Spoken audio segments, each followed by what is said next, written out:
নবীজি বলেন এরা জাহান্নামে যাবে শুধুমাত্র তার স্বামীকে একটা কথা বলার কারণে। বুখারী শরীফ 29 নম্বর হাদিস। উরিতুন নারা ফাইদা আকতারু আহলিহা নিসা ইয়াকফুর। নবীজি বলছেন অধিকাংশ নারীরা শুধু জাহান্নামে যাবে একটা কারণে, আর সেই কারণটা কি জানো?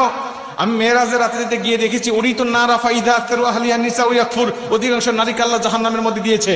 আমি জিব্রাইলকে জিজ্ঞাসা করলাম, ভাই জিব্রাইল, কি লা ইয়াকফুরনা বিল্লাহ, এরা কি আল্লাহর সাথে কুফরি করেছে? এরা কি আল্লাহর সাথে শিরিক করেছে? এর জন্য কি আল্লাহ এদেরকে জাহান্নামে দিয়েছে এই নারীগুলোকে? জিবরাইল বলবে, না ইয়া রাসূলুল্লাহ, একজন নারীকেও শিরিক করার জন্য আর কুফরি করার জন্য এদেরকে জাহান্নামে দেয় নাই। এদেরকে জাহান্নামে দিয়েছে শুধুমাত্র তার স্বামীকে একটা কথা বলার কারণে। কয়টা কথা?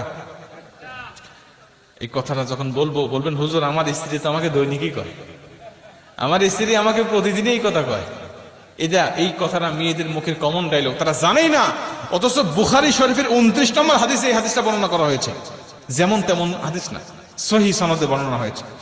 জিবরাইল বলছেন, ইয়া রাসূলুল্লাহ ওয়া ইয়াকফুরনাল আশিরা, এরা হলো স্বামীর অবাধ্য স্ত্রী ছিল আর মাঝে মাঝে স্বামীকে একটা কথা বলতো। কি বলতো ইয়া রাসূলুল্লাহ? জিবরাইল বলছে, ইয়া রাসূলুল্লাহ ইয়া হাবিবাল্লাহ, এদের স্বামীগুলো ভালো ছিল।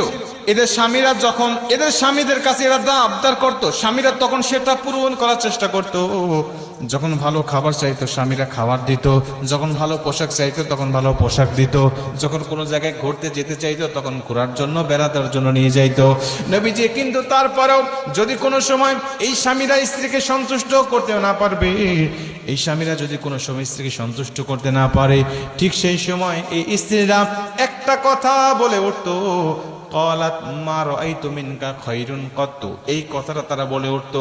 বলবেন হুজুর আমার স্ত্রী তো আরবি জানে না, তো বললো কেমন করে? ভাই আপনার স্ত্রী আরবি যদিও না জানে, এর বাংলাটা আপনাকে প্রতিদিনই বলে। কি বলে?